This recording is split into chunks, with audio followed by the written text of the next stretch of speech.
बांग्लादेश का अंत हुआ शुरू। यूनुस पर मडराया मौत का खतरा। अराकान आर्मी ने बांग्लादेश की बजा दी बैंड। भारत को परमाणु बम की धमकी देना पड़ा महंगा। अरे बाप रे, बांग्लादेश की हिम्मत तो देखिए, क्या दिन आ गए हैं। पहले तो मोदी जी से मिलने की बात करते हैं और कुछ घंटों बाद ही धमकियां देने लगे। सच में ये इंसान है या फिर किसी और दुनिया से आए हुए? अब बांग्लादेशी पीएम मोदी का नाम ले लेकर धमकी दे रहे हैं। कह रहे हैं हमारे पास न्यूक्लियर बम है और हिंदुओं को खत्म करने की धमकियां भी दे रहे हैं। ओ भाई, ये तो हद ही हो गई। लेकिन दोस्तों घबराओ मत, भारत ने जो कदम उठाया है उसे सुनकर बांग्लादेश की धरती ही हिलने वाली है। बांग्लादेश के ऊपर जो खतरा मंडरा रहा है वो समझ लीजिए, वो तो अब सिर पर खड़ा है। भारत की ताकत से बांग्लादेश का भविष्य अब खतरे में है और उस पर बड़ा बड़ा संकट आने वाला है। लेकिन सवाल ये है, वो कौन सा दमदार कदम था जिसे भारत ने उठाया जो बांग्लादेश की नींव को हिला सकता है? चलिए पूरी कहानी जानने के लिए वीडियो देखें। वो देश जिसकी इकोनॉमी पूरी तरह से भारत पर निर्भर है, वही आज भारत को परमाणु बम की धमकी दे रहा है। जो बांग्लादेश अपने ही लोगों को एकजुट नहीं कर पाया, वही अब मुसलमानों को एकजुट करने के खोखले वादे कर रहा है। क्या बात है, बांग्लादेश में तख्ता पलट के बाद हिंदुओं पर लगातार अत्याचार हो रहे हैं और उस पर इन कट्टरपंथियों का जहर कम होने का नाम नहीं ले रहा। इनकी बातें सुनकर तो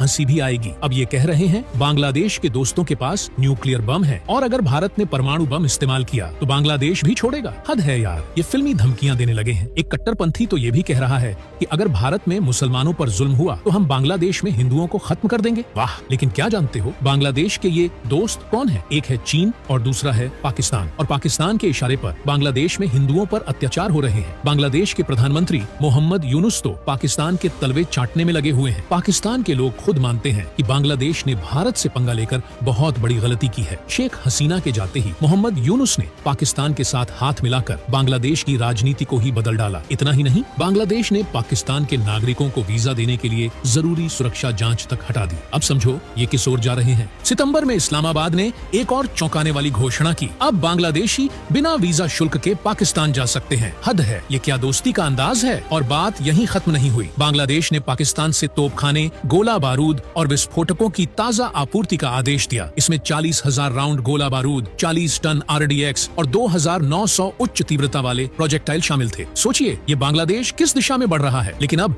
बांग्लादेश खुद एक भयंकर संकट में फंस चुका है। उसे अपनी असलियत का एहसास हो चुका है। जब बांग्लादेश भारत को धमकी दे रहा था और अपने देश में हिंदुओं पर हो रहे हमलों पर चुप था, ठीक उसी वक्त उस पर एक बड़ा हमला हुआ। म्यांमार की विद्रोही अराकान आर्मी ने बांग्लादेश की सीमा पर कब्जा कर लिया है। अब सोचिए, वही बांग्लादेश जो दूसरों को धमकियां दे रहा था, आज खुद अपने देश की सीमा को बचाने के लिए लड़ा जा रहा है। यहाँ तक कि अराकान आर्मी रॉकेट लॉन्चर और ड्रोन से भी बांग्लादेश पर ताबड़तोड़ हमले कर रही है। और तो और यह खबर भी आ रही है कि अराकान आर्मी बांग्लादेश के अंदर तक घुस आई है। यानी बांग्लादेश की हालत अब खुद को बचाने की हो गई है। अब वहाँ की जनता में दहशत का आलम है और लोग ये कह रहे हैं कि बांग्लादेश पर हमले भारत के इशारे पर हो रहे हैं। अब बांग्लादेश के हालात ये हो गए हैं कि उसे केवल राजनीतिक और आर्थिक संकट ही नहीं बल्कि अपनी सीमाओं की सुरक्षा का भी संकट घेर चुका है। अराकान आर्मी ने बांग्लादेश के चटगांव क्षेत्र के कई हिस्सों पर कब्जा कर लिया है और बांग्लादेशी सेना मैदान छोड़कर भाग खड़ी हुई है। और क्या जानते हो, बांग्लादेश सरकार ने अभी तक इस मुद्दे पर कोई आधिकारिक बयान नहीं दिया है। अब उसकी हालत तो सांप छछूंदर जैसी हो गई है। ना तो उसे पाकिस्तान के साथ दोस्ती निभानी है, ना ही भारत को चुनौती देने का मौका छोड़ना है और ना ही अराकान आर्मी से खुद को बचाना है। अराकान आर्मी ने जिस इलाके पर कब्जा किया है वो क्षेत्र गहरे जंगलों और पहाड़ों से घिरा हुआ है, जहाँ तक बांग्लादेश की ताकत का हाथ भी नहीं पहुँच पा रहा। अराकान आर्मी के पास बांग्लादेशी सेना से कहीं बेहतर युद्ध कौशल वाले लड़ाके हैं। यह तो जैसे पूरी तरह से उलट है। बांग्लादेशी सेना को अब अपनी औकात समझ आ रही है। BGB बांग्लादेशी बॉर्डर गार्ड्स के लिए ऐसी प्रतिकूल परिस्थितियों में अराकान का सामना करना नामुमकिन था। क्या जानते हो, अब चटगांव की जमीन खोने के बाद ढाका ने इस बारे में चुप्पी साध रखी है। बांग्लादेश की हैकड़ी तो अब खत्म हो चुकी है। यूनुस सरकार जो कभी दंभ भरती थी, अब अपनी कमजोरी छिपाने में लगी है। बांग्लादेश की सुरक्षा एजेंसियां